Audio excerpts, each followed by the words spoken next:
mind is set, my grind is set, my heart on ice is cold. I'm only here to even a score. Whoa.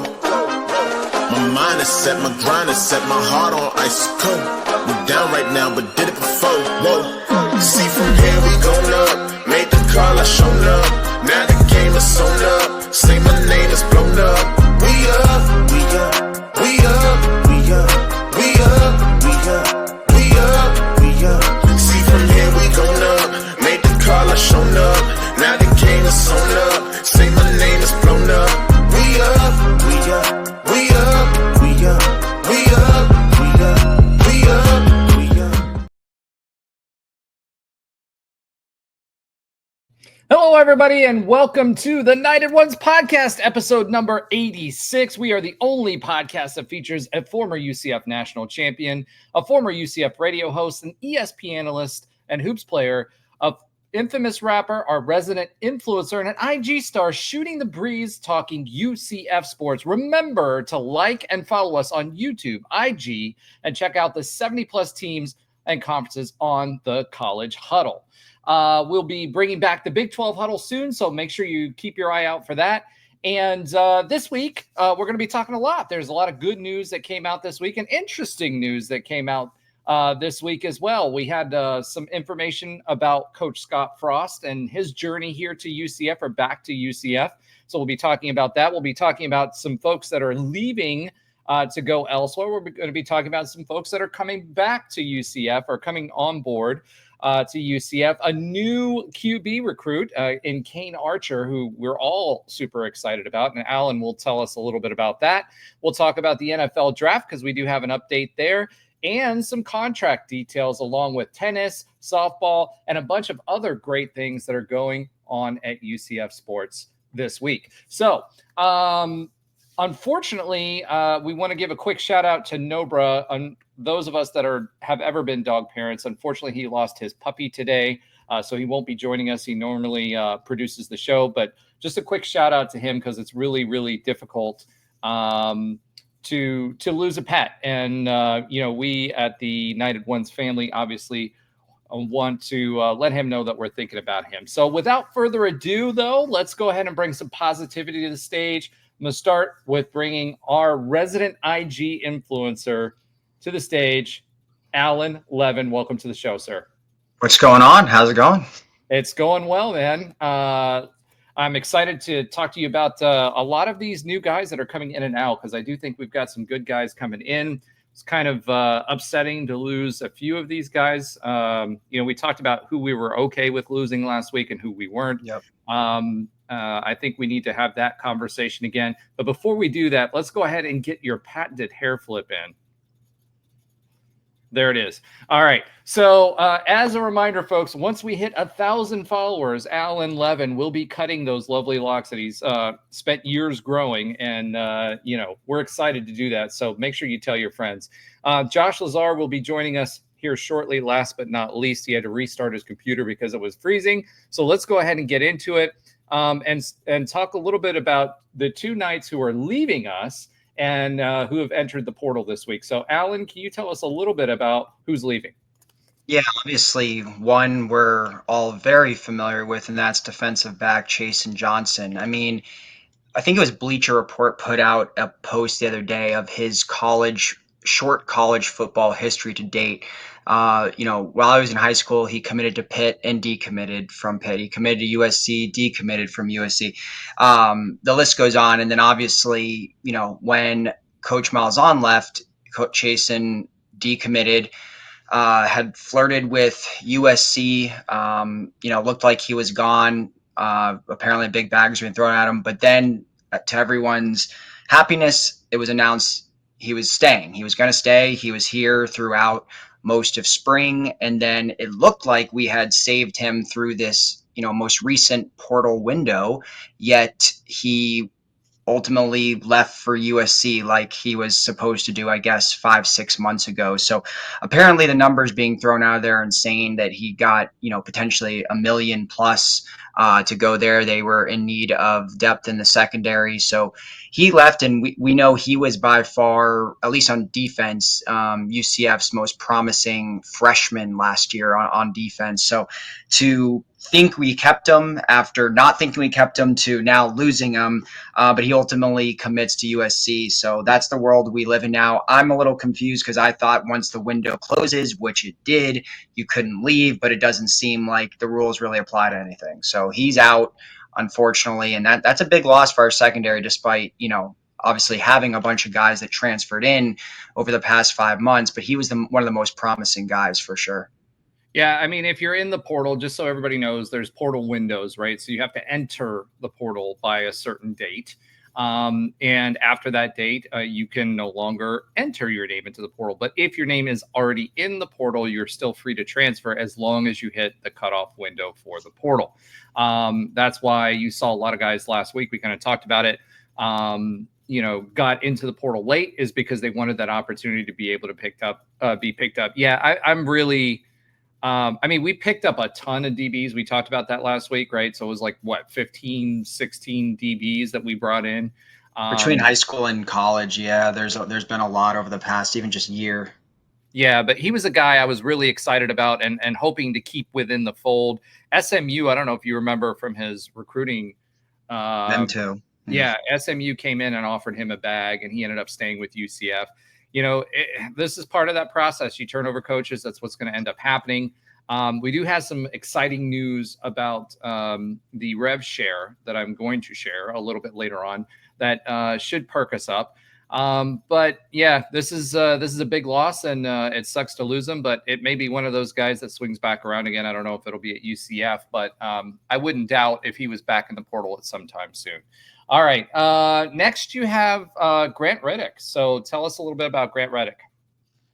It's a little bit of surprise. I didn't even know he was someone that was going to be expected or thought. I mean, he obviously was the kind of lame duck starter going into next year. I mean, he was solid in the game that he played last year. We know he didn't seem to have a huge leg. He was pretty good with the shorter field goals, but as you know, Coach Frost was always going to bring in competition for the place kicking role because there was really no one else once Colton Boomer entered the portal. But it seems apparently that there was some struggling from what I've heard from Reddick. Obviously, we brought in that guy from James Madison to, I guess ultimately come in, and it would appear that he would have just by, default here by Grant Reddick transferring. It does look like he was beaten out or looked like he was going to be beat out, or I don't see why he would transfer. So Grant Reddick, a little bit of a surprise there. I mean, he got the starting gig, 4 or 5 games into last year, and was obviously the guy that appeared to be going, have the inside track to be the starter in 2025. But ultimately, it seems like he was beat out, and we are going to be using the transfer kicker that we landed from James Madison. Yeah, the big thing coming out of camp, some of the folks we know that went to camp, and also some of the folks that went into the spring break, they saw that he wasn't doing too well when it came to the kicking game, and was missing a lot of these kicks, and we weren't excited. We were talking about that. We were a little afraid, and we expected them to bring other kicking competition in. I'm just glad. Honestly, I think this may be addition by subtraction. I don't have anything against Grant Reddick, but it didn't seem like he was going to be the guy for us coming out of spring.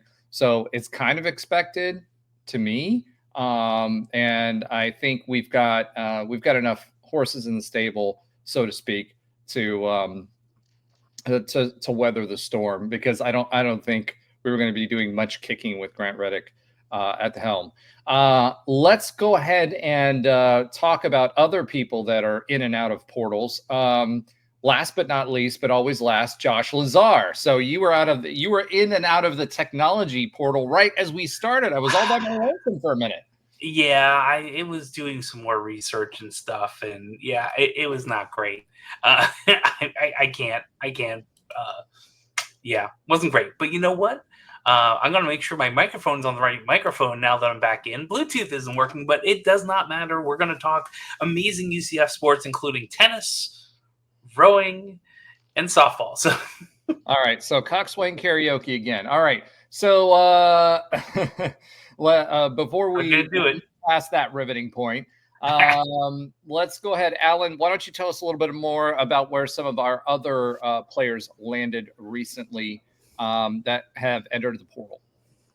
So seems to be a rash of guys that finally announced, from the first couple of weeks we hadn't really heard anything, but now we are starting to see it. So, we talked about the guys that we were most upset losing, and you could clearly see they went to the best schools. We just said Chase and Johnson, or, at least the best schools on this list by far. Chase and Johnson, obviously, like we said, committed to USC.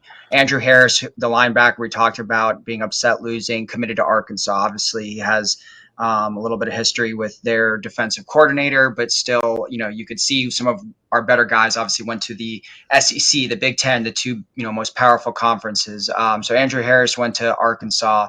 The other big one to note, Walt Flynn Jr. went to Georgia. So I mean, you talk about the three biggest recruits we were upset losing, and I guess if you want to throw obviously Dylan Risk in there. We already talked about him last week, committing to Stanford. But I'm not upset. I'm happy for him. Let's just put it. Yeah, no, not upset. Just saying the biggest kind of names that we lost all committed to the best schools on this list. But outside of those guys, then you had Elijah Brown, who call him our tight end for 3 months, but he's had an extensive transfer history: Alabama, FAU, UCF. Now he's transferring to Kentucky. Cedric Hawkins is going to our directionally challenged enemies in the West over there to USF. Florida. Yes, you almost got it. You're almost there, Alan. But yes, the cows. The cows. Then Kason Stokes transferred to Middle Tennessee State. Marcus Downs went to Georgia Southern. Traquan Fagans went to Jacksonville State, and then Brandon Jacobs went to Texas San Antonio. So for the most part, a lot of these guys are transferring to group of fours outside of really the three biggest names we didn't want to lose. Either went to the Big Ten or the SEC. Yeah, that Arkansas, Andrew Harris hurts. Like I get it. Like he's been through a second coaching stint here, and defensive coordinators have been on a roll. I mean, he been through 2 defensive coordinators now since he was recruited. So I get it. Yeah, I get it, but I hate it at the same time. I still think I'm quite amused to see what Cedric Hawkins does for the Cows if he'll actually land a starting job there. All the potential in the world, but for whatever reason, he's just not working out anywhere. Walt Flynn to Georgia. Obviously, they threw a bag at him. I'm a little upset about that one. However, we did land 2 more new transfers that we're bringing into the fold. So tell us a little bit about the new Knights that transferred in.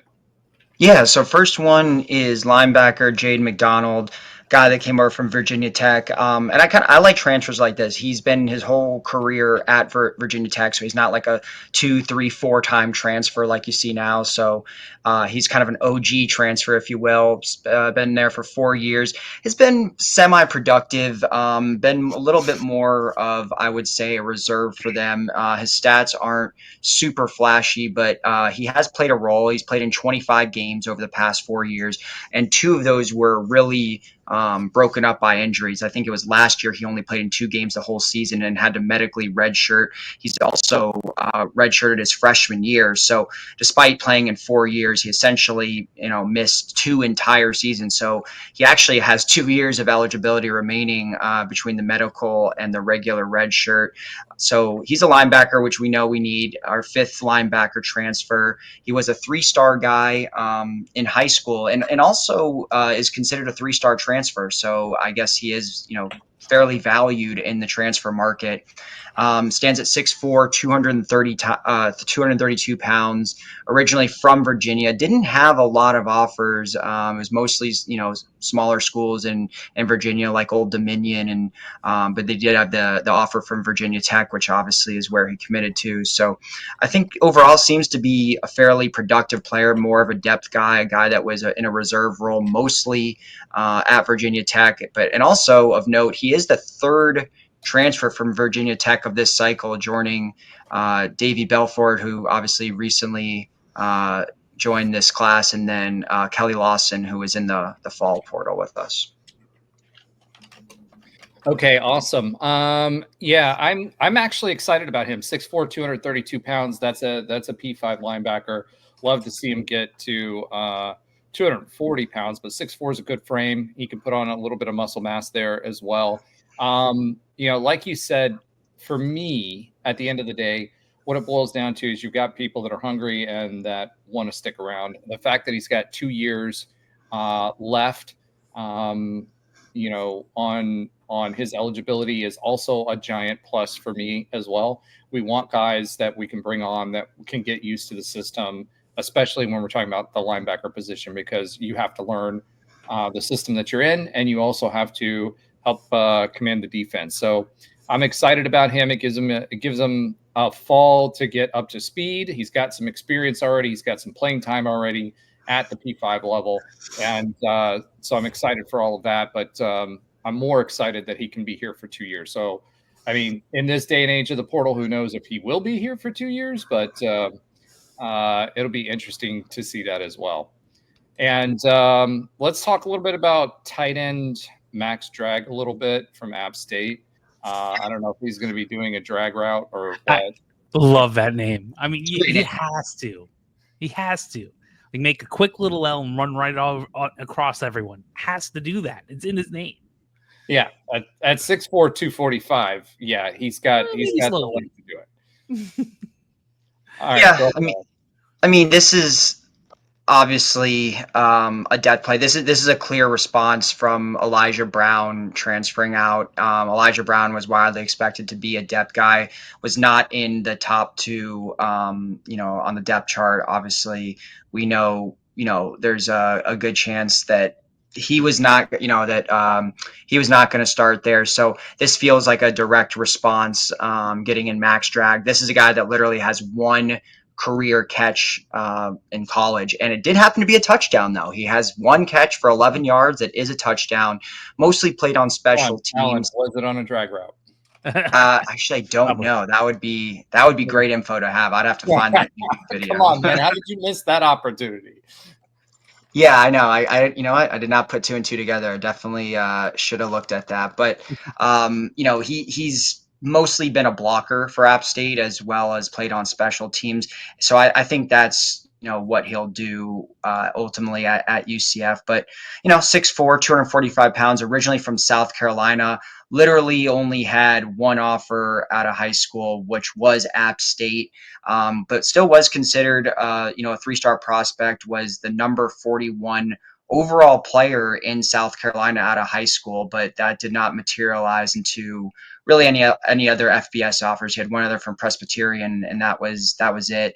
And I think, as of now, we know that the favorites at tight end are most likely Dylan Wade as 1 and Kylan Fox as 2. So this definitely feels, like I said, a response to the recent tight end that we had transfer out there. So we'll see how he does, but solid depth nonetheless. So how long? What is he? What is he? A sophomore or a junior? He is a rising junior, I believe. So he's had 2, if I recall correctly, 2 years of FBS, and he redshirted one of them. So he actually might be more of a redshirt sophomore. So he has a good amount of time left. That's interesting. Why did you say a rising junior? Oh, what I was gonna. Well, rising junior meaning like that's what he's going to be next year. Like if you're still in the year, I guess you're like, yeah.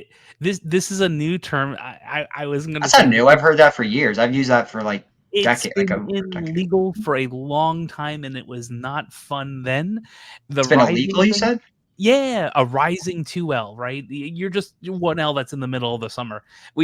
And the only reason I'm going to get off this point in a second, I had a conversation about the term rising when it comes to people in between semesters with a couple of parents in the last week, and all of us thought it was stupid.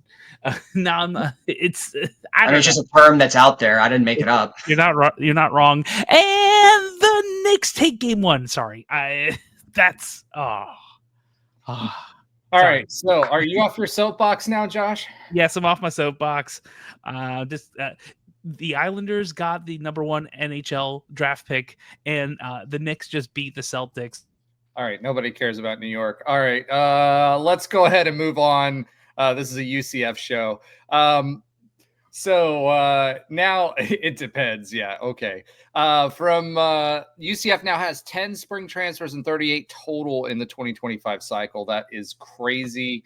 And that he's our second tight end transfer. So now that we've talked about the transfers, both in and out, let's talk about who's coming in from high school. So we're really excited, or at least I am, about Kane Archer. Tell me a little bit about Kane Archer, and then we'll give some thoughts on our end too, Alan. Yeah, this has been Coach Frost's top QB target essentially since he got on campus here a second time. This is someone's name that's been thrown around quite a bit around UCF circles. We knew that UCF, I believe SMU and Utah, and I think randomly UNLV were his top 4 schools, or maybe it was Arkansas State. Actually, I'm sorry, it was Arkansas State, I think. But we had said, there had been said that he was really interested for UCF. He liked what he heard from Frost and felt a bond there, and it was looking good, but he made it official, and it's a big pickup for UCF. 6'1", 205 pounds. He's a top 10 player in all of Arkansas, comes out of Greenwood High. He's had a magnificent high school career. He's won back-to-back state championships at Greenwood. He has something like, I think it's like 2 interceptions over the last 2 years, maybe 3, but had 33 touchdowns last year.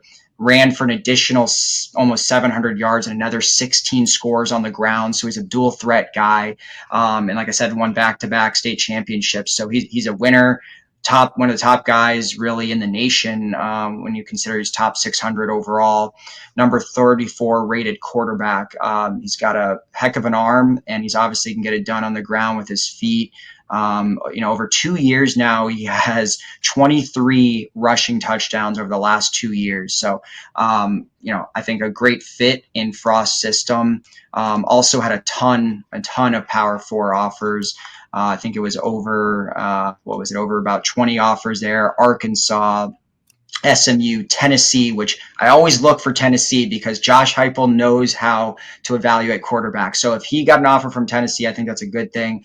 Texas A&M, Utah, Mizzou, Michigan, Louisville, Kentucky, Florida State, all offered. So ultimately he chose UCF, but as we know, 2026 is a long way away. So let's pump the brakes and see if we actually land him. But definitely the biggest verbal commitment of the 2026 class to date. I will say this: if he was 2 inches taller, he'd be a 4-star quarterback, and he almost is already a 4-star quarterback. Well, I know that, and he's still got his senior year to go, right? We haven't seen his senior year, right? He's a championship winning quarterback. He's won 2 state championships, at home. Mackenzie Milton actually. What's crazy is I think everybody else started catching on once we offered. Mackenzie Milton went down there and was in there in January as soon as he came on board to UCF. This was a guy that he had his eye on in Tennessee when he was doing evaluation, when he was at Tennessee as an analyst. And, it's funny that the conversation between the two of them, there was an interview that was done recently where they talked about him not knowing who KZ was, right? But KZ saying, hey, we played alike, and he went back and watched the tape, and then they really do. What's impressive to me is his accuracy. He seems to have a pretty good arm on him, and he knows where to go with the football, which is one of the problems that we've had with our QBs lately, is that anticipation and being able to find where to go with the football before the defense has time to adjust. So I think those are all good things. He's 6'1", 205, so he's obviously a little bit bigger than KZ. Has a little bit more weight as a junior. He's probably going to put 5 or 10 more pounds. He may even put an inch or 2 on height-wise in his senior year in high school. A lot of these guys continue to grow once they get to that height. And, being in Greenwood, Arkansas, he's not exactly on the national radar when it comes to programs. So that kind of worked in our favor as well. But this was a guy we got on, quote unquote, early versus everybody else. And I think that's paying dividends. And it seems like he was really excited to get the offer, and KZ stayed on him, pretty much the whole time. So I think from a relationship perspective, that puts us in a really, really good position when it comes to that. So, sorry, I was just reading the private chat. Josh was saying Newark is always a no-no. Yeah, whatever. All right, so back to Kane Archer. I think to your point, Alan, if we can hold on to him, and he seems like a kid, especially where he's from. I've been to Arkansas quite a bit for work, and folks down there, they tend to be pretty loyal. So unless maybe Arkansas came in, I don't know what his thoughts are on Arkansas as the hometown team, maybe jumping in and offering a bag. I think we're in pretty good shape with him because I know that he knows that he's our number one target. So interesting stuff and good to get him early on. And I think he will be rising up the rankings a little bit more, especially as he goes into his senior year, because he's already a junior and ranked the number 34 quarterback in the country. So we'll see how that goes. Josh, did you have anything to add to the thing other than New York sports? Because we don't want to hear about New York sports. Sorry. Listen, we don't get a lot of good things going on here. Here's what I'm interested in. He will hopefully, let's just say he stays committed through the end of the year. He will not only see what was in the past with Frost and what he's trying to do, he'll also see where we're going in the future. Honestly, we'll all see what's going on in the future, right? Because this is not going to be the same as 2017 and 18 but maybe similar. And seeing KZ and what he was able to do, seeing those numbers, and then see what we could do in the Big 12 should be all the proof in the pudding. You can get, you can get drafted pretty decently from the Big 12 as well. I'm not going to go there, but you can get drafted pretty decently from the Big 12 as a quarterback, and you could do pretty well in the NFL as a former UCF quarterback or a former Big 12 quarterback. So it's all out there, and I think, to your point, I think if he sticks around and someone from Arkansas doesn't throw a ridiculous bag at him or others, I think he'll have a lot of opportunity. I actually think a lot of the offensive players will have more opportunity, amazingly enough, in this system than maybe even Gus, minus RJ. RJ got what he deserved, but still, I'm excited for all this. It's an exciting time. Let's see what we think in about 3 years. All right, awesome. It looks like our producer had a note there. Oh, yeah. You're producing. If Nober was on here, he'd be with me. Yeah. Well, thankfully Nober is not. So yeah. Let's go ahead and swiv it and get a quick NFL update with Alan. We did have some NFL news for a former UCF player. So Alan, take it away. Talked a lot about last week all the guys that either got signed or invited to camp. So we had one more camp invite, and that is linebacker Ethan Barr. He was invited by the Tennessee Titans. He was a heralded transfer for us. When he came in from Vanderbilt, I don't know, he did decently, I guess, for us. Was a little slow, but definitely did okay. I think he was like 1 or 2 in tackles on the team last year. So he got invited by the Titans. So congratulations to Ethan. We'll see how it plays out for him. Yeah, I mean, he was a good run stopper. He was not, to your point, he could be taken advantage of when it came to lateral speed or having to cover someone who was leaking out into, the 10 to 20 yard range for a quick pass.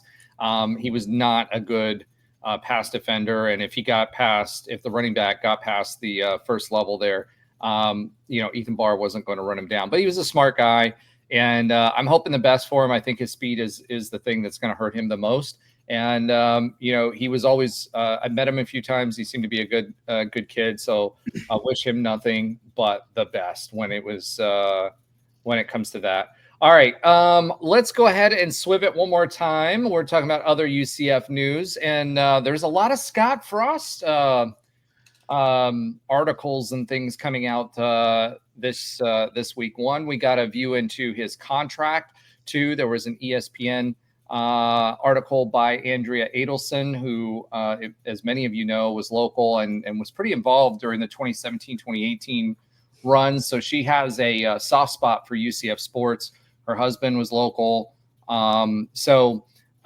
She wrote a really, really good article that was kind of telling on some new information that we thought about, but didn't didn't really know the details of. And there were some nuggets that were dropped in there. One, Scottfrost talked a lot about how he didn't want to leave, but he had outside pressures when it came to him leaving. I mean, at the time, there was the whole story about him crying when he was leaving and, all of that other stuff. And we were all like, okay, you're crying for your, $100 million contract or $50 million contract and going back to Nebraska. But it seems like there was really a tug there. He really wanted a P4 opportunity. And that's the other thing, or P5 at the time, right? Before we had consolidation yet again with the loss of the Pac. But Scottfrost, I think him, and he mentioned this specifically in the article, he didn't say when he left, he talked about the Natty at the time and didn't really claim it. But then he said this time he was careful to say, we didn't get to win a Natty on the field. So still kind of a tip of the cap. And he wanted to, his goal for where we're at right now is to get us competing for championships and or competing in the conference and winning and getting to championships occasionally. So it sounds like, that's realistic expectations. I think the P4 opportunity, the fact that, we went undefeated in 2017 and we weren't going to be able to sniff a chance at playing in a national championship at that time hurt as well. We've got a 12-team playoff now that's coming in. So that was interesting. Another bit of news that was interesting is that Terry Mohajir, we got a little bit of a window into how that whole situation happened with Gus Malzahn, in the sense that Terry Mohajir got a call from Gus Malzahn in November, basically saying that he had the FSU opportunity and he thought that he might take it. It wasn't confirmed, but obviously the Utah game wasn't the final kicker. This was in the works for a little while. He was contemplating basically going back to the offensive coordinator role at Florida State, which he ended up doing. At the same time, after Scottfrost was fired at Nebraska, Terry Mohajir actually called him at that time to gauge his interest to come back as the offensive coordinator under Gus Malzahn. So there was at the time that was all happening, and he was putting together a staff, there were some rumblings on there. Let's bring back Frost.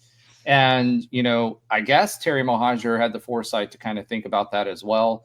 And it just didn't work out. But, Frost said he wasn't ready. He went and did his recovery from his Nebraska experience on his own, got back into coaching with an NFL team. And then he reached out and he was fired up to take it right away. So there was a lot of little nuggets in there about some details that we didn't know at the time that all of this stuff was going down. We knew that he had contact with Scottfrost and Terry Mohajir had said he had contact with Scottfrost over a period of time, but that's, I guess, when it happened. So really, really interesting stuff on a little bit of the details. I'd encourage you guys, obviously we're just paraphrasing some bullet points there. But it's really, really an interesting article, long article, and a good read. So I'd recommend you guys check that out as well. Did you guys want to add anything else to that from the article? Sorry, go ahead. Yeah, all I'll say is this.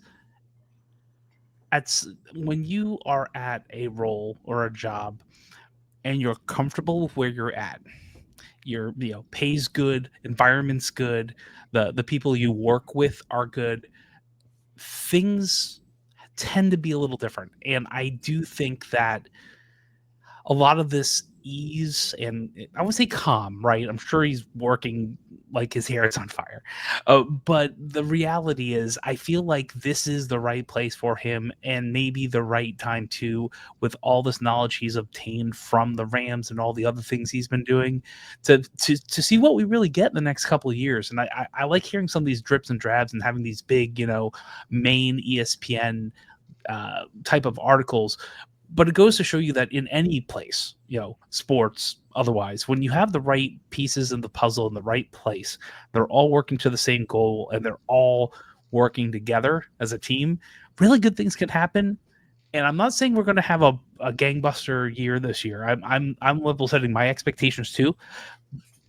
But this is what I'm I'm hoping we get back to quote the college football within reason that we're used to, and maybe this type of situation might help not only the players but UCF as a whole. Well, we'll do a preview of what we think of the season, coming up. But I think all of us understand, especially with, the transition in NIL that's coming down the pipe right now. The fact that we're going to rev share, and we'll talk a little bit about that later, and what Terry's comments were on rev share. He did say that he was aiming to, and this is new. He says this is a direct quote from Terry Mohajir. Says UCF's aiming to spend the full $20.5 million, including fully funding football. So even if we don't get the full $20.5 million, I guarantee you that no matter what, football will be fully funded. So next year, we kind of scrape the bottom of the barrel in a bit, or diamond mining, or whatever you want to call it, right? On some of these ads recently, especially when we were filling out the roster with depth pieces. I think next year is when you'll really see that recruiting aspect coming up, especially because Frost had never recruited in the era that we're in now with all of the different things that are going on. So this was his first cycle at that. But the fact that Terry Mohajir came out and said, hey, we're going to spend, in an ESPN national article, we're going to spend the full $20.5 million that's available, and we're going to fully fund football. That's good news, because we hadn't heard that in the past. All we've kept hearing is, hey, we're not quite there yet. We're poor, or whatever. You heard me talk about it last week, where I said, hey, our budget is higher than it has ever been. And yes, we need to, now that it's out in the open, we need to spend money to compete. But at the same time, you've got the tools. I'm glad he said that, because he had not said that before. So Alan, I know you were starting to say something. I'm sorry that I interjected. And Josh, one last thing on your point. It's been a long time since UCF football has been in the national news. So having a standalone article like this is a good thing for UCF. And we're still getting a lot of traction, marketing traction, out of the 2017 season. First, I was just giving Andrea Adelson some props. I mean, she definitely has a soft spot for UCF. I mean, I think every 90% of the UCF articles I've seen in ESPN from 2017 to this day have been her. So I prefer that. She knows what she's talking about. She doesn't call us the Golden Knights. She says UCF instead of Central Florida. She knows what she's talking about when it comes to UCF. So it's one of the few national writers that I feel like does. But I thought the article was interesting. I thought probably about 75% was essentially quotes and information we had already heard before. Wasn't going to say too much about Nebraska, talked about his record there, talked about how, the Rams job reinvigorated him, all these things that, Sean McVay talked him up, that he lived in Scottsdale, all this stuff. So most of it was, kind of information we already had, but I did find some nuggets in there. Obviously, what you said about AD Mohajir, that was something that was really interesting, talking about the budget. I did the one quote I found kind of interesting, and it's understandable, but he was very careful to take away any pressure associated with the UCF job and how he performed here the first time. He talked about how basically alluded to that this is not a pressure cooker like other places he's been, aka Nebraska. That's the only other place he's had a head coaching job.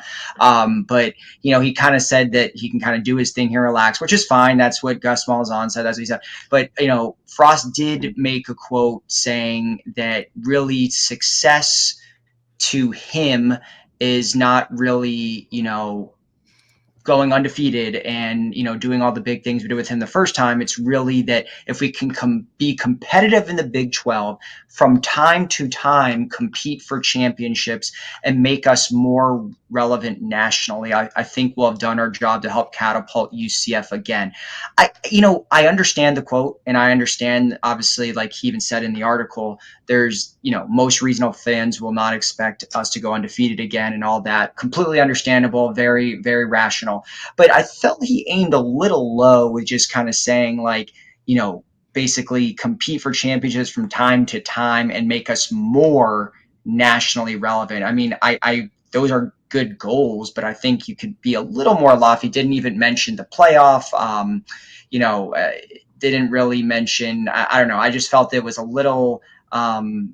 Kind of taking the pressure off, and I would have expected, and maybe he would never say this publicly, but I would hope at least that his goals are a little bit loftier than just from time to time competing for a championship. I would hope that we're, really in the mix almost every year when we get to the, he gets us to that point where we're in the mix almost every year. I know it's not realistic to win every year, but I just thought it was, a little bit lower than I expected.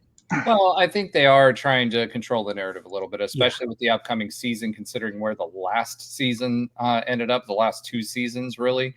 At the end of the day, he said that the goal was competing in the league and winning championships occasionally, right? And so that's a big step up from where we've been, especially when it comes to P5. So if he can get us to that point, that's another springboard to build off of. I thought it was also interesting that the article mentioned that this was him looking and viewing as UCF like the last run in 2017 was a stepping point for us to be able to get our P5 invite.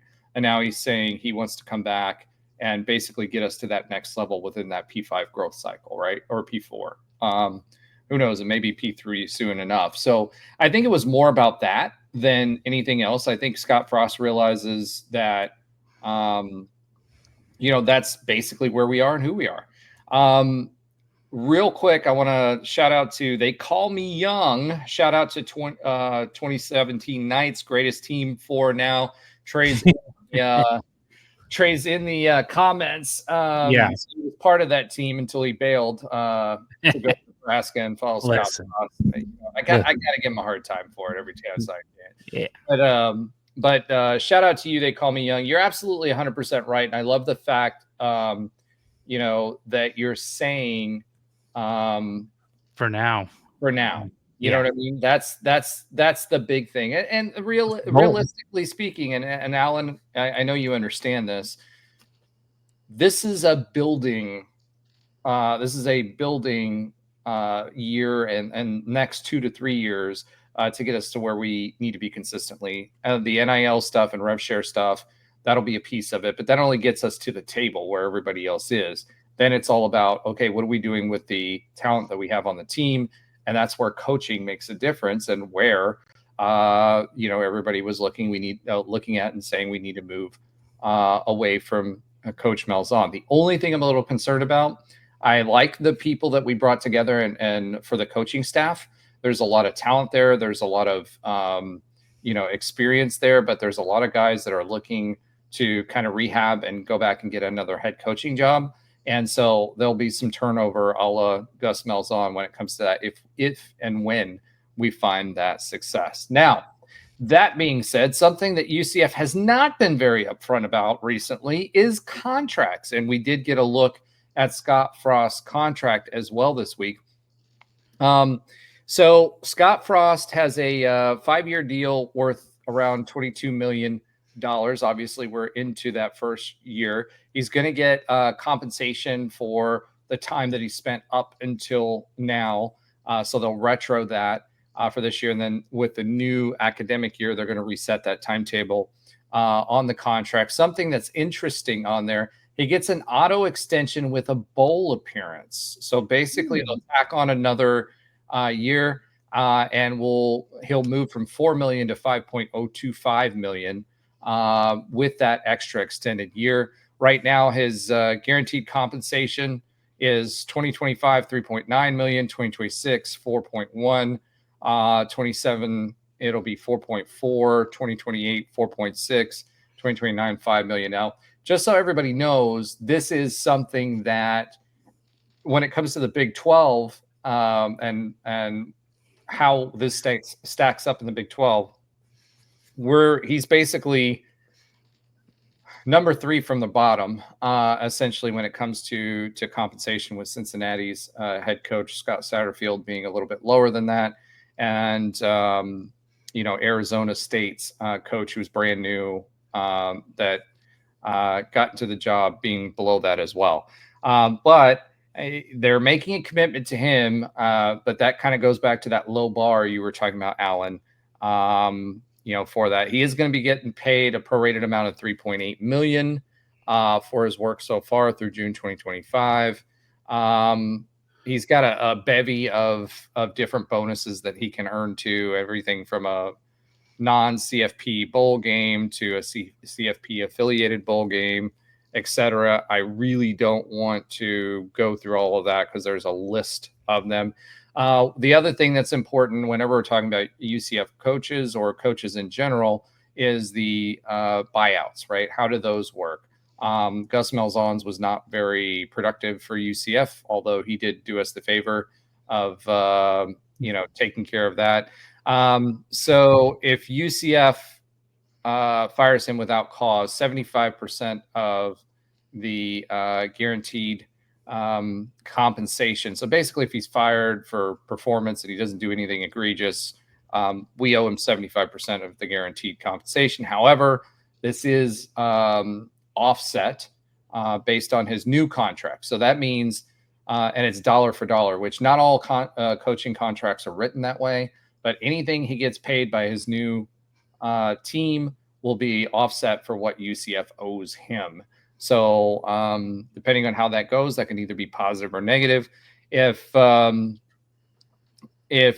Scottfrost leaves, $6.5 million is owed to UCF. If it's terminated before 2026, and then that goes down as the length of his contract goes. So 5.5 the next year, the following 4.5, and then down to 3.5. So that's pretty much the details on his contract. I mean, still, Gus Malzahn was getting paid $4 million a year, so Scottfrost is getting paid about the same, but he has an escalating contract, which makes sense because we'll be getting paid more here soon. So hopefully that moves him up along the cycle, and hopefully he earns some of those bonuses because that would be good for UCF. All right, let's talk a little bit. I want to do a little bit of UCF baseball. What happened? Like, I know. It just, here's the thing. Do you want me to tell you what happened? Well, here's my opinion. Sure. I have some thoughts, but let's see if they're close. All right. So the big thing, just bottom line, this season, what happened? Two things happened. We talked about it a little bit before. One, the closers, but more importantly, if you look at our hitting statistics, our team is really, really good. We were touting that at the beginning of the year. Everybody's above 350, like all this stuff. But because I don't like to say but, and the problem is that we've stranded more people on base than just about anybody in baseball. And that is the problem. We've had, in every game that we've had this last weekend, West Virginia, we had more hits and more on base than what West Virginia had. Same thing this past weekend with Oklahoma State. It just, between the pitching and the late closing and the hitting and left on base, and statistically, it's crazy having the highest or second highest hitting percentage in the leagues, depending on which one you look at. But then you look at the rest, and how many runs conference. Yeah, we're the lowest in the conference, right? So that's been the problem. We've got good hitters. They're just not putting it together at the right times to get guys across base. A lot of times, a lot of our hitting has been with 2 outs. I mean, a lot of runs we've been scoring have been with 2 outs, right? We just, I don't know if it's the small ball hitting or what, but look at the Emis Ross, right? His hitting has been absolutely spectacular for a leadoff hitter all season long, right? Espinal's been a little up and down, but the rest of the guys have been mostly up. So he hit a little bit of slump lately, but we haven't had the power hitters that we've had in the past few years. I think we were missing those to clear the bases, and I think that's been the biggest problem. The base running's been a little suspect too when it comes to steals. But Josh, we talked about this last week after after losing last week, that was it for me. I thought they were gonna shut down shop, and they basically did and rolled over this past weekend. So Josh, go ahead. Yeah, I mean, I coming into the season, and maybe that was the difference. Forget the level of play. We hit the clutch hits in the first quarter of the season, and I noticed that, but I guess it adds up. And I will say this: a couple of months ago, saying there are 12 people that get into the Big 12 Conference Championship in baseball, and we might not make it, was unfathomable to me. And we're close. We're on. I think we're 13th. I was counting out. It's just disappointing, and we know we had a lot of expectations, and last year kind of brought some of that, but it's just disappointing. It is just disappointing, and perhaps it all clicks somehow in the next 2 weeks, but I just don't see it. Dude, season's over. This team is not going to. I don't even know if they make it to the Big 12 championship game at this point, right? And it's not for lack of talent. They have the talent on the team to win. They absolutely 100% do. They have on paper a better team than they had last year, which almost went to a super regional, right? Yeah. If they didn't run into and we talked about it with Rich before the season started, that team at FSU, we had that if we would have gotten that one pitcher out in the second game, that phenom pitcher out, if they wouldn't have left him in for one more at bat, then we may have won and gotten to the super regional with a less talented team. Yeah. This team should have performed way better than it did this year. And I don't think it's Rich. I think Rich is just as frustrated as us. So all those people are like, oh, Rich Wallace, blah, blah, blah, blah. It's one, yes, granted, this was the team that he got to put together, right? And remember, he brought in some clutch players last year on short notice from Notre Dame and a few other places that really helped us last year as well. However, this team this is not Rich Wallace's doing. This team, just for whatever reason, has not been able to jive. Now, we do get some of those good players back next year, so we'll be able to build off of that nucleus, whereas last year we pretty much lost everybody. So we'll have some continuity going into next year, especially when it comes to the pitching staff. Saucer came on towards the end of the year. Obviously, Castellanos has been a bright spot for us most of the year. So I think we've got two or three really, really, really good players. And if you haven't watched our shortstop all season, Ben's been talking about it all season long. That guy's a pro prospect, and I wouldn't be surprised if he's not drafted after the end of the season.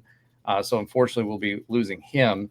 But everybody else, the important players that we have, I think will be back. So, again, tough way, like getting swept at home. Like OSU's the team we beat in everything, pretty much, for whatever reason when we're at home.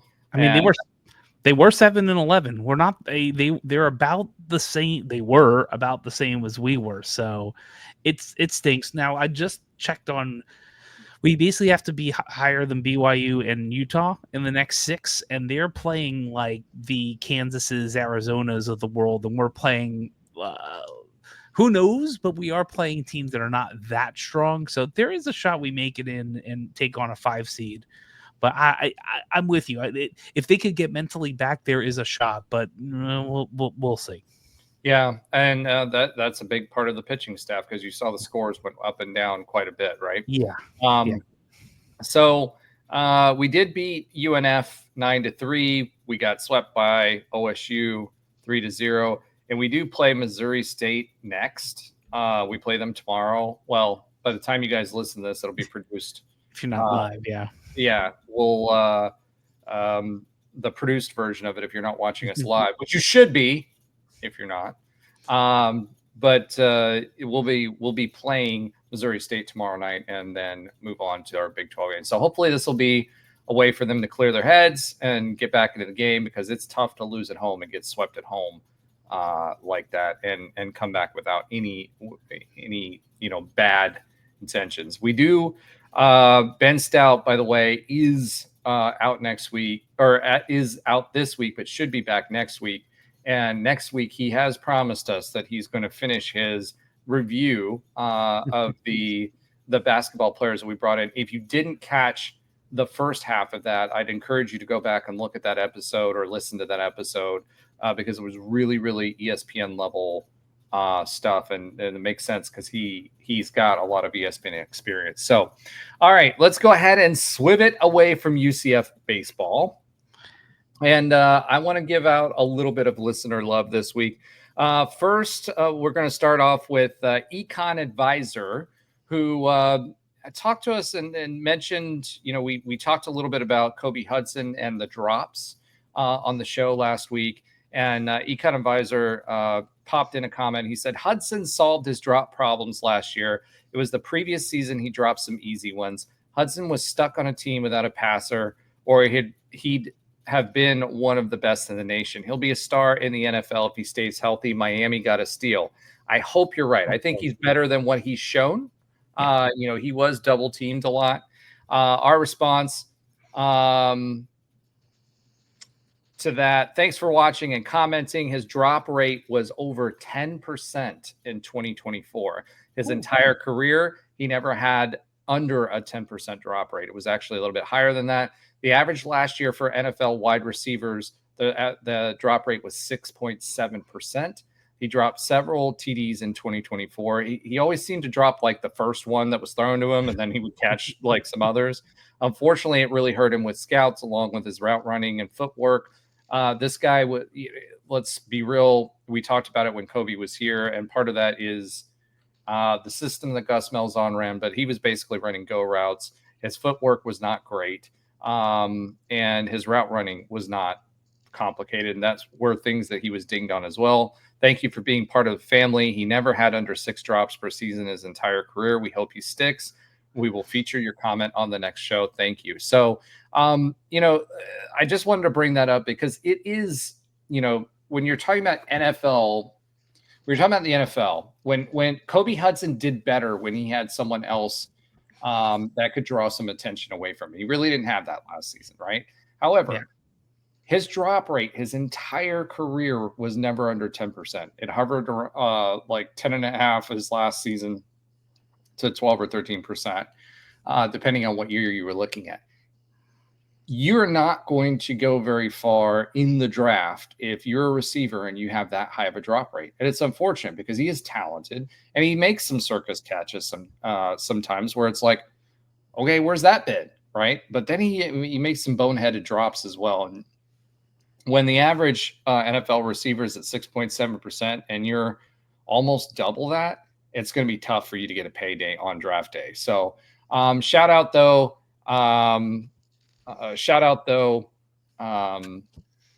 Econ Advisor. Thank you for watching and chiming in. Also want to give a shout out to UCF Blackbird on X, who joined the party, and UCF Ozzy. Unfortunately, those of you, we did have some more folks subscribe this week, and you guys are set to private again, so I can't shout you out on the show, but thank you for subscribing. We actually ended last month with over 14,000 views, 17% of which, it was almost 14,500, 17% of which were on TVs. So for some reason, you guys like to watch us on TV, but thank you for being a part of that. Thank you for pushing the show forward. And, we encourage you to continue to participate, whether it's on the live show or whether it's through comments, likes, sharing with your friends. We do this for you guys. We don't make any money off of this, and we appreciate the support. All right, let's go ahead and swivel it one more time. And let's talk about Alan's oxymoronic stat of the week. Sorry, I almost messed that up. Alan, what have you got for us this week? Botch that one. All right. Hey, listen, I'm having to produce. Yes, he's doing a lot of work. Personality of the show, come on. Good. You're doing good.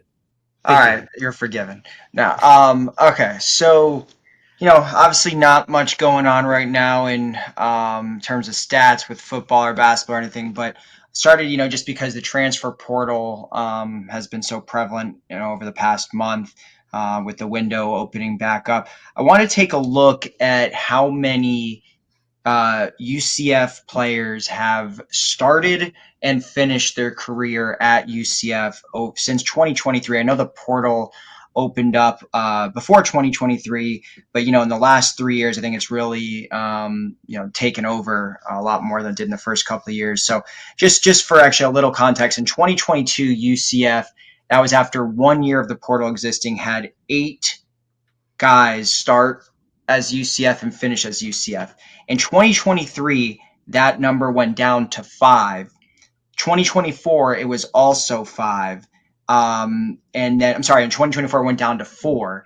And then this year, there's only 4 players on the team, if they end up graduating, don't get injured or anything like that, that have started their career at UCF and finishing it there. So that number continues to drop. So kind of sad that basically about anywhere from 75 to 80% of each graduating class each year is pretty much going to be transfer guys, and the guys that start and finish at UCF is going to probably be 5 or less at most every single year now.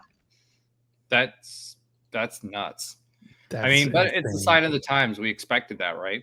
Yeah. It's And Paul Rubelt is one of them. So Yeah. shout out to Paul Rubelt. yeah. Shout out to Paul Rubelt. I mean, RJ Hollerbach's Hardy. own Paula Rubel. What? What did you Hollerbach's own. Oh, Hollerbach's own. Okay. Fine. Well, listen. He can lift anybody at Hollerbach's above his head, no matter how many clothes he's eaten. And he also does hot sauce specials on the side. So if you want that, talk to Paul Rubel. One quick thing before we get to Josh's take, which we missed last week. I wanted to shout out one thing for baseball. We did get a bit of good news this week. Maybe, right? Because the way that baseball recruiting works is and remember this from the Lovelady era, you'll get a lot of these guys who commit, but then will end up getting drafted out of high school and then they never show up, right? And it's something that every baseball coach deals with. It sucks. But we did get a commitment from Dallas Brooks. Now, Dallas Brooks, why is that important? Dallas Brooks is the number one catcher in the 2025 class. So we had Dylan King, had a rifle of an arm this year. We had Andrew Sundin, great hitter, and was sidelined by, unfortunately, some injuries the last season or so. But he's a 2025 grad. He's a catcher and first baseman out of I'm not going to say this wrong, but Colera, Maryland. And what's funny is I've lived in Maryland and I've never heard of Colera, Maryland, so I have no idea where he is from. But he did get the best perfect game grade that you can get for any baseball player at 9. So, it's kind of like the rivals for baseball, right? Perfect game. And he is absolutely a phenomenal player and would be a big, big win for us in recruiting. Now, we talk about NIL, when we talk about these transfers, Alan, this may be a situation where it actually helps us in baseball recruiting, because a lot of these guys, depending on where they get drafted in the rounds as freshmen, they're not getting drafted in the first, second, third round where they're going to be making all kinds of money, right? They're going to be a high draft round, maybe in the 6th through 9th rounds, which means they're not going to be making as much. So in the NIL era, depending on how much gets left over for baseball after basketball and football, getting guys like this maybe, and getting them to stick out of high school, may be something that that actually is an advantage for us. So it's interesting to see how that will play out, but it is a commitment from the number one catcher in the entire country, which is a huge deal. All right. That being said, let's go ahead and swiv it again from Alan's oxymoronic stat of the week to something that I couldn't do very well last week. Johnny. Wow. Johnny. Josh is sometimes funny. Here's Johnny. Here's Johnny, because I said Johnny, God, not the Johnny. 20-year-old will have no idea what that is. All right, Johnny. I think that's your new nickname. We've got Nobra, now we've got Johnny. All right, Johnny, what have you got for us this week? All right, so we're going to do a rapid fire one on this.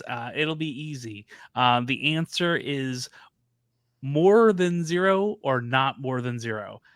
The men's tennis team is on an unprecedented run with Bruce Burgess and company over the last 2 years. So prior to these two coming in, did we have more than 0 of these things? I'm going to list 5 of them. You need to tell me how many were more than 0 before they came here. Okay. NCAA second round appearance, national seed.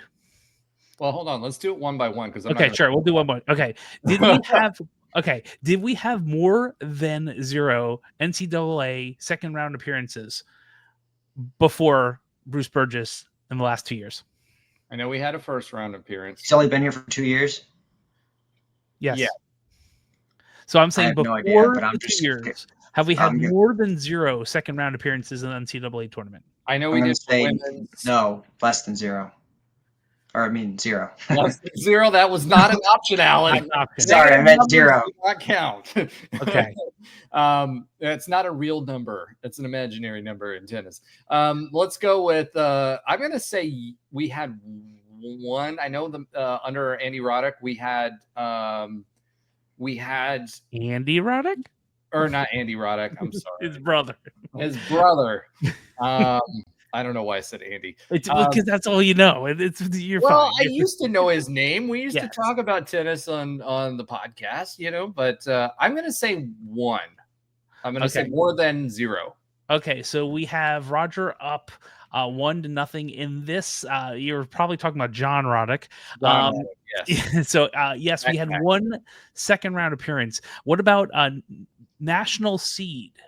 Have we had more than 0 national seeds prior to this 2-year run? Roger goes first. As individuals or as like the team? As the team, the men's tennis team, prior to Bruce Burgess, in the last 52 years of men's tennis, did we have more than 0 national seeds? Yes. Alan? Yes. Okay, it is 2-1. Roger, that is 1 national seed in the last 52 years before this last couple 2 years. Top 10 wins. Did we have more than 0 in the last 52 years? So you get the point here. I'm going to say no, we did not, because I think I remember this year was our first top 10 win for men's tennis. Alan, I think you're too far away from the mic, bro. Yeah. Nope. Hear me? Yeah. Now we can. Now you are. So I was saying, wow, 52 years. I'm just going to go by sheer numbers over 1. Okay, so it's 3-1, Roger. We have had 0 Damn. top 10 wins prior to Bruce Burgess being on the team. What about ITA Indoor Championship appearances? That's kind of like this mid-season championship that happens. Alan goes first. Yes, over. Yes, over. Mm-hmm. Roger? I'm going to say yes as well. You're both wrong. 0. And the last. I almost went with 0. Okay, and then wins over Florida outside the last 2 years in the 52 years of the program prior. Do we have more than 0 wins over Florida? I'm going to say yes on this one as well, because I seem to remember with John Roddick we had 1 back then. All right, Alan's got the mic is Underwater. It's kind of like mine. The answer is 0. We had 0 wins over Florida in the 52 years prior to Bruce Burgess being our coach. This is what has happened in the last 2 years. We've had 2 NCAA second round appearances, and I'll talk about further from there. We've also had 1 national seed, so that was in 2 years have done that. 4 top 10 wins in the last 2 years, not 0. The first ITA indoor championship and advanced to the quarterfinals. We kind of got smacked after that, but pretty darn good. 2 wins versus Florida. We have not lost to Florida since we have had Bruce Burgess as a coach. And we've one I did note, the most wins in the season we had since in the 52 years prior to our new coach was 22. We have 23 this year. So tennis is on an absolutely unprecedented run. It's amazing. Thank you ucfknights.com for help with this one. But it is nice to be. I know it's outside of the top. What you're saying is we're a tennis school now too. Yeah, the both tennis. Listen, the women did really well this year too. They did pretty strong too. The men's tennis team is still playing, and we'll get to that when we talk about sports that Alan does not watch. Yeah, the other nice thing to kind of say about that too, when we were talking about John earlier, he came to us from OU, and that was quite a coup when we got him, right? Yeah. And then on top of that, one thing that most people don't realize is that the men's and the women's teams, you have like a John up at the top, and then you have individual coaches, focusing on one team or the other. So it's almost like having a George O'Leary, where you have like the football head coach being the AD kind of situation, right? Because Burgess will be focusing on one team and working with that one team, but he's in charge of both, if that makes sense. Yeah, and this is Bruce Burgess and Aloft, if we want to be more formal about it. But I wanted to just use one name for now. It is nice to be proud of any team at UCF and how far both tennis teams at UCF have gone in the last couple of years is just really impressive. Yeah, that program's been building, and a big part of that was the ITA. It doesn't hurt. Yeah, exactly. And part of the facilities plan is to build some more on-campus stuff, because we are hosting this year, right? So having those facilities on campus should help in the future as well with that to generate some more revenue for regionals. So, that's a huge deal. We do have some other good news. Obviously, we've got the Coxswain karaoke to talk about. It's not going to be rowing anymore. It's Coxswain karaoke. You just killed it with that. Listen, you get me on a boat. I'm on a boat. Yeah. And we also have softball did some good things to talk about here recently as well. So as you alluded to, let's go ahead and get into the other sports that Alan does not watch. Look, I try to throw up the softball transition. It was great. All right, so as you know, men's tennis, they beat Miami and they beat the number 29 Gators 4-1 each to win the Orlando Regional, and they advanced to their first ever round of 16. So not only in the first 54 years of this program have we never gotten to the first round of 16. That team has also gotten us there too. And this is interesting. We get number 2 TCU at home in their home at Fort Worth. So we split the season series. It wasn't the series. We played them in the championship, but we beat them in the championship to get to the final round. So we have recent history within the last 30 days of beating them. So that's going to be interesting. A lot more on the line this time, and that is going to be on May 10th at 1 p.m. So this is looking promising. We talked about the women's tennis team. I'm not sure if we talked much about this last week, so I'll just remind you, they beat Furman in the first round of the NCAA tournament. Unfortunately, they lost to the home team. They were playing NC State at NC State, number 12 NC State, and they lost 1-4. That was their last game of the season, and still a really, really good season, ranked most of the year, got past the first round of the NCAA tournament. Definitely a great tennis year all around for our UCF Knights. as you're talking about softball. So a fun fact on this, and that'll be at the end. Softball is now 32-21-1. They're 12-12 in conference now. They brought out the broom at Kansas last week up in Lawrence. They started with Isabella Vega's first no-hitter and like 7-0 no-hitter. It was awesome. And they won 5-4 and 8-6 to take out the sweep of Kansas. So the Knights have won 5 of their last 6 conference games, and the only game they lost was the one I attended. So I should be not attending any games anymore. Well, we've been saying that in every single sport, every single year, happen Josh, like and we still end up losing because you show up. Now, listen, maybe it was the 2 Australians I was with, but they actually had fun baking in the sun with me. In that game, and I'll just talk about that in a hot minute, literally, in that game versus Houston, I have no idea what happened. Like, every pitcher was just out of her mind, not hitting anything. Like, every single inning, Houston had 2 people on base and someone on the plate got hit. Like 6 out of 7 innings. It was. I remember the text you sent, and she just nailed somebody in the derriere. Oh yeah. Oh, I mean, that was the freshman from New York, and I was like, no, come on. It's like no, but yeah, she like full right on glute. You heard it. I felt bad. But yeah, it was every inning. It was bad, and they won 5 out of the 6 when I wasn't there, so that was great. So 2 things are happening. One, there seems to be a bit of a full court press for at-large bid. If you look at UCF softball's X account, Twitter account, whatever. RPI. We beat a ton of people in the top 10, in the top 5. Like, they're really, the numbers seem to fit, and we will see. But they're definitely putting on the PR full court press of trying to get that at-large bid.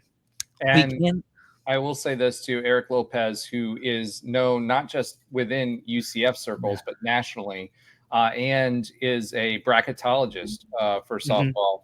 He expects that we should be able to sneak in with an at-large bid as well because of the strength of that RPI. I think it's 29th now. It was up to 26, but I think it's 29th now because some of the other teams lost. And he expects us, he expects us to sneak in there as well. So if you are interested on any news in the circle, definitely follow Eric Lopez. He's one of our guys.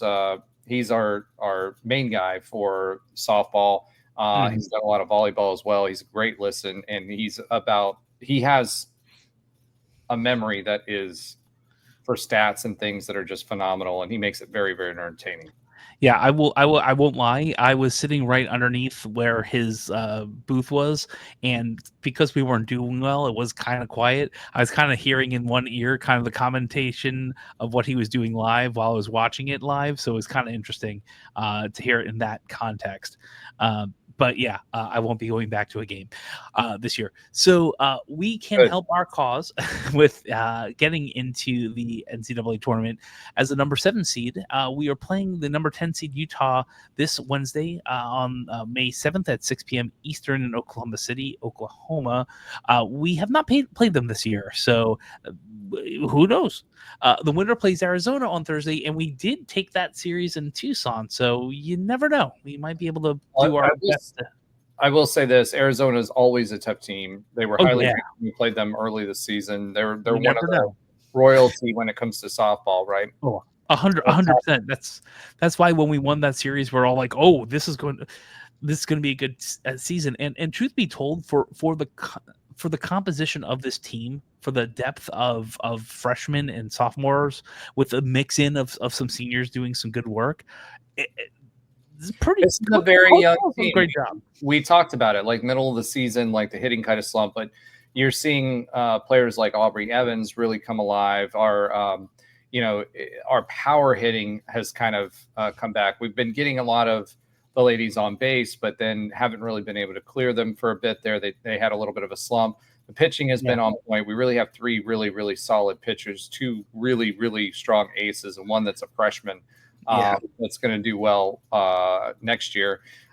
So I expect, I expect big things. The This is going to be a team that has done well and seems to be like peaking at the right time. You know, when you watch NFL teams, when they get to playoff time, my Bengals have been a great example of that in years past, where they've had a pretty average season and then turn it on in the playoffs and make it to the Super Bowl. Right. This is kind of what this team has been doing. They've also been doing it behind clutch hitting. So they've been behind. They were behind. Against Kansas when they were playing Kansas, and won it in the late either 6th or 7th innings by the hitting and getting ahead of Kansas. So this team has matured from a hitting perspective. They don't seem to give up, which is a good thing, and they've got pretty solid pitching. Usually, if you have one good pitcher, you can do something in the NCAA tournament. If you have two really good pitchers and one decent one with Felton and and everybody coming back this year, this team could surprise a lot of people because their hitting is coming on right at the right time for the postseason. Yep, no, I 100% agree. And even in the game I was at, the hitting was there. The clutch hitting was tough, and the pitchers couldn't get out of their own way. They went through like 3 or 4. It's you, Josh. Yes, it's all me because I'm laying down drag bunts. So and there's still a few more. Somebody's getting a little testy. No, I'm not getting testy. It's always my fault. So we have a couple more things going on. So again, rowing. Yes, rowing was on Lake Pickett yesterday against Miami, and this is all I need to say about rowing. Every single boat crossed the line in first. Every boat. It's phenomenal. And they did. I did bring up how they performed in Texas last week, Josh. Okay. So you know. But thank you. I mean, this team, what they did at Texas, they're competing against the perennial, winners between Texas and Stanford and all of these other boats that they have in the water, and they've been placing right in the middle, the top of the middle, right, as far as the boats are concerned, 2nd, 3rd, 4th, somewhere around there. But consistently, and I love that you pointed this out, every single boat across the finish line. Every single boat, normally you'll have a few boats that are better than others. Every single boat has been at that high level. So that bodes well for this team as they row their way through the season and towards the NCAA championship. So there you go. Very good. Well, before we get to that championship, and it'd be very odd if we weren't there, the women are going to go south of Orlando to Sarasota to kick off the Big 12 championship May 17th and 18th. So in a couple weeks here. And last but certainly not least, lots of sports we don't talk about normally. Women's golf. They are currently number 8 in the Charlottesville Regional. Again, this is a live show, so this is as of Monday, Cinco de Mayo. They tee off tomorrow at 8:55 a.m. on hole 1.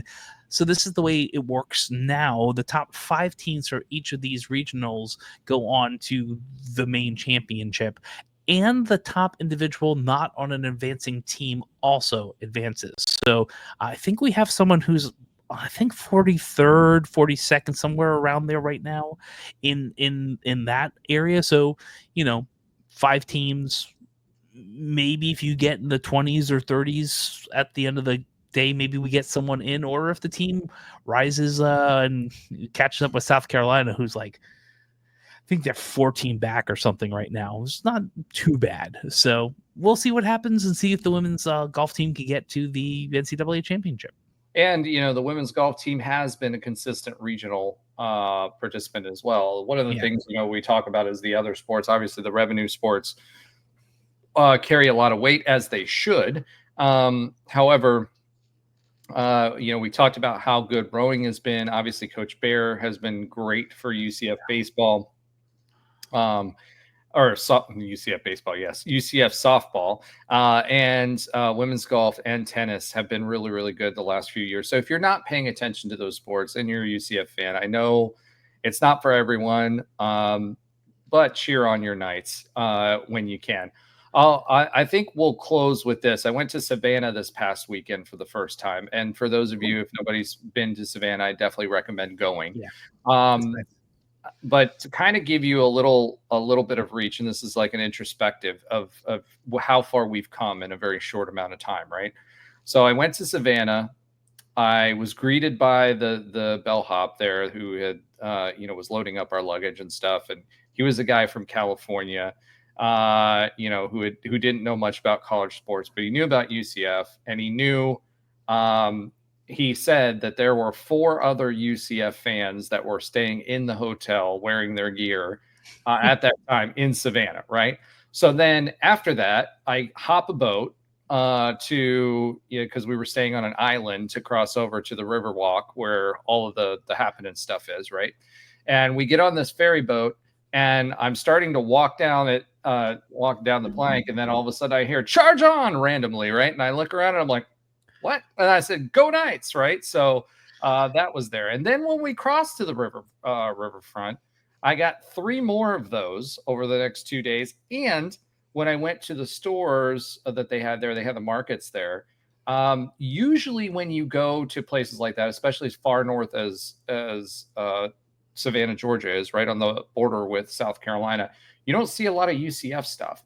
But I went to the market, and I got myself a set of brand new mahogany UCF engraved coasters because I did have a metal set and a Christmas ornament. So my point with that is that had that happened, or had I made that trip maybe 8-10 years ago, that would not have happened. And it was funny because the person I was with, my girlfriend, and when I was with her, she was then there were more instances of it, right, where you saw different people. She's like, UCF's everywhere. She's from Canada, right? And so she's like, UCF's everywhere. I'm like, okay. So even she recognizes that it's not normal. You weren't seeing Georgia people doing that. You weren't seeing South Carolina people doing that. So make sure you're loud, make sure you're proud. As much negativity as we've talked about with basketball season and all of this stuff, UCF still growing. UCF still a growing brand. Is something you should be proud of, to wear the black and gold every day, and not the New York hat on our podcast, Josh. Yeah. All right. We'll end it there. I want to thank everyone for following, subscribing, tell your friends, make sure you're, thank you for 14,500 views. We were just a hair short. Hopefully we'll be able to do that for May as well. It'll be a little bit longer of a month. But that's huge growth for us, and we appreciate all of your support. Make sure you're following, make sure you're subscribing, make sure you're sharing, tell your friends. We are entertaining at times. And Josh, if you wanna, start your random babble. It's gonna be May. Yeah, I was in Savannah about 10 years ago, and none of that was there. No, I mean, none of it. I love Savannah too. Great for haunted ghost tours. Great food. It's a really cool place. But I mean, there was, and I went with like 5 other couples from UCF in this like huge mansion of a house. We saw nothing in the markets. The markets were fun.